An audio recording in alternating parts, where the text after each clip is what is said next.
Dixit jewellers, जीवनदीप निवास, bypass road, BCS, Shimla. Himachal में तमाम प्रयासों के बाद भी कैंसर के मरीजों में कमी नहीं आ रही है। बीमारियों से होने वाली मौत का सबसे बड़ा कारण भी कैंसर है। चिकित्सक की माने तो कैंसर अस्पताल शिमला में आने वाले कैंसर के मरीजों में सबसे अधिक लंग कैंसर के मरीज है।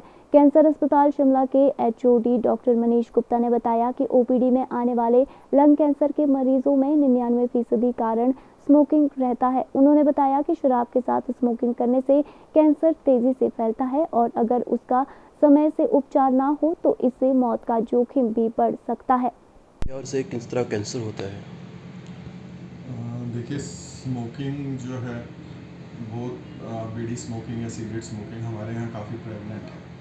और आपको पता ही होगा कि हमारे यहाँ जो मोस्ट कॉमन कैंसर है मेल्स में वो लंग कैंसर।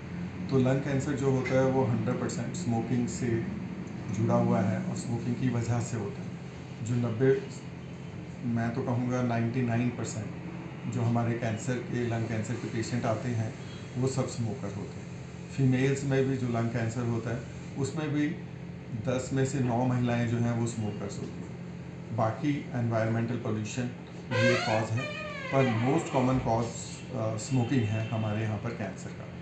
और स्मोकिंग से सिर्फ लंग कैंसर नहीं होता है, मुंह का कैंसर, गले का कैंसर, खाने की नली का कैंसर, पेशाब की थैली का कैंसर, लगभग सभी कैंसर्स मेल्स में स्पेशली इम्प्लिकेटेड है। स्मोकिंग जो है वो इम्प्लिकेटेड है इन कैंसर्स को करने में। फीमेल्स में भी सर्वाइकल कैंसर में कुछ हद तक अभी उसे जबकि HPV एसोसिएटेड इन्फेक्शन हम मानते हैं। ब्रेस्ट कैंसर में स्मोकिंग नहीं है, पर लंग कैंसर में, फीमेल्स में, ये जो सर्वाइकल कैंसर में और ब्लैडर कैंसर में इम्प्लिकेटेड है कैंसर करने में स्मोकिंग। अगर आप स्मोकिंग के दुष्प्रभावों के बारे में सोचें तो स्मोकिंग से ना केवल कैंसर होता है, आपके जो फेफड़े की कैपेसिटी है काम करने की वो भी बहुत कम हो जाती है। दूसरा, एडिक्शन तो है ही, उससे और बहुत सारे नुकसान होते हैं।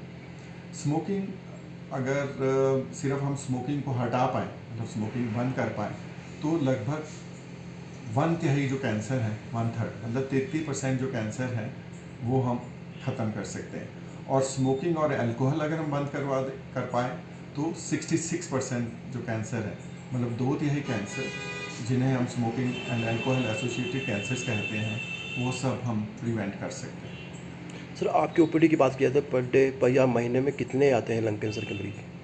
हमारे यहाँ पर लंग कैंसर क्योंकि सबसे कॉमन कैंसर है, तो जैसे हमारे यहाँ पर मतलब जैसे कि हमारे जो आंकड़े हैं, क्योंकि HBCR यहाँ पर है, हॉस्पिटल बेस्ड कैंसर रजिस्ट्री, तो हमारे यहाँ लगभग 2500 से 3000 न्यू पेशेंट आते हैं पर ईयर पूरे साल में।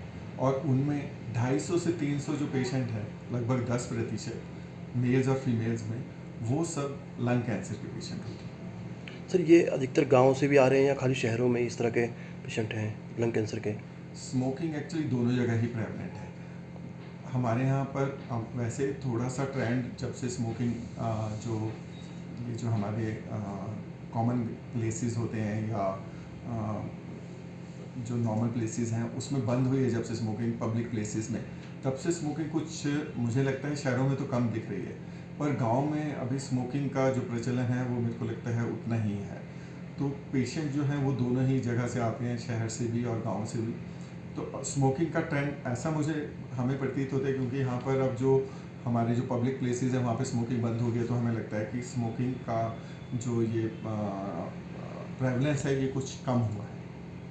सर, एक कहा जाता है कि शराब के साथ और स्मोकिंग एक साथ करने से कैंसर तेज़ी से फैलता है, क्या ये सच है सर? जी बिल्कुल सच है। जैसे स्मोकिंग और अल्कोहल अगर व्यक्ति यूज़ करता है तो उसे ओरल कैंसर, खाने की नली का कैंसर, हाइपोफैरिंक्स कैंसर, ये कुछ कैंसर हैं जो स्मोकिंग और अल्कोहल दोनों कॉज कर सकते हैं। और उसके साथ ही ब्लैडर कैंसर, ये जो कैंसर हैं इसमें स्मोकिंग और अल्कोहल जो है उसका सेवन दोनों को ही कारण समझा जाता है। Bureau report, city channel, Shimla.